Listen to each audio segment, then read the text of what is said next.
Hey guys, it's Melissa here from Agrestic Acres. Today we are trying another bread as part of our bread challenge.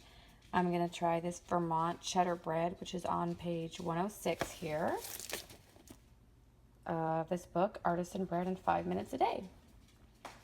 So let's give it a go.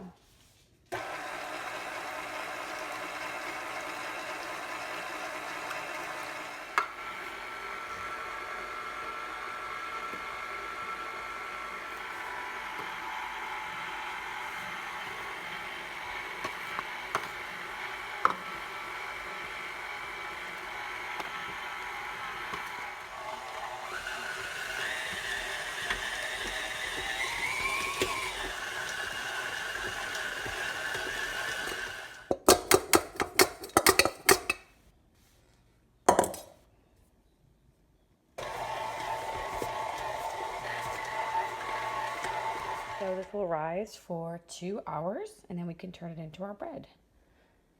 I usually cover it with just a napkin. It's not supposed to be airtight, but that keeps anything out.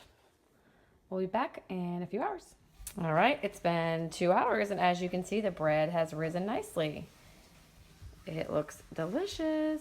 We are going to start working this and get it in the oven.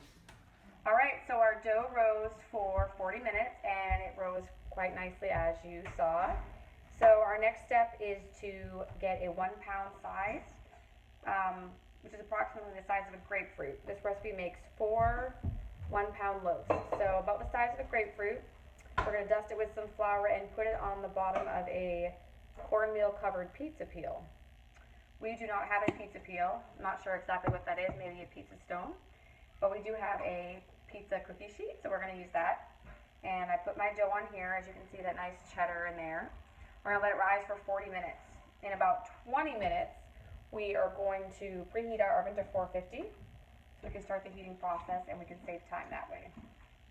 So we'll check back in with you.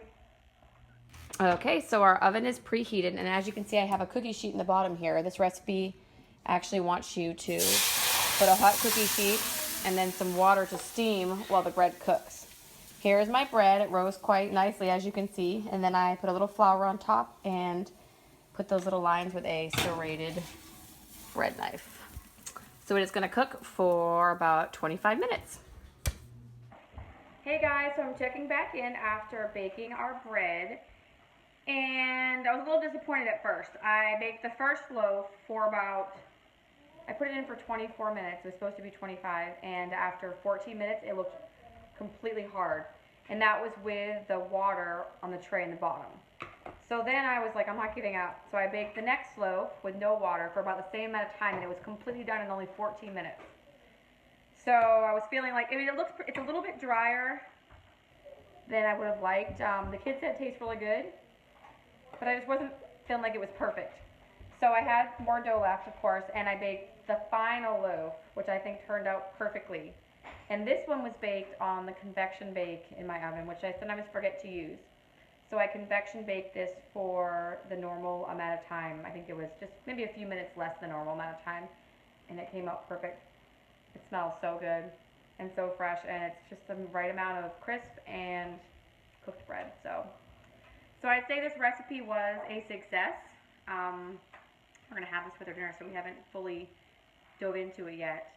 But I definitely would recommend the convection bake if you have one on your oven. If not, definitely watch and make sure that it is not cooking too quickly if your oven tends to be a little bit off. So that was another recipe from the bread challenge, our book right here that I'm doing the bread challenge, and that was the cheddar,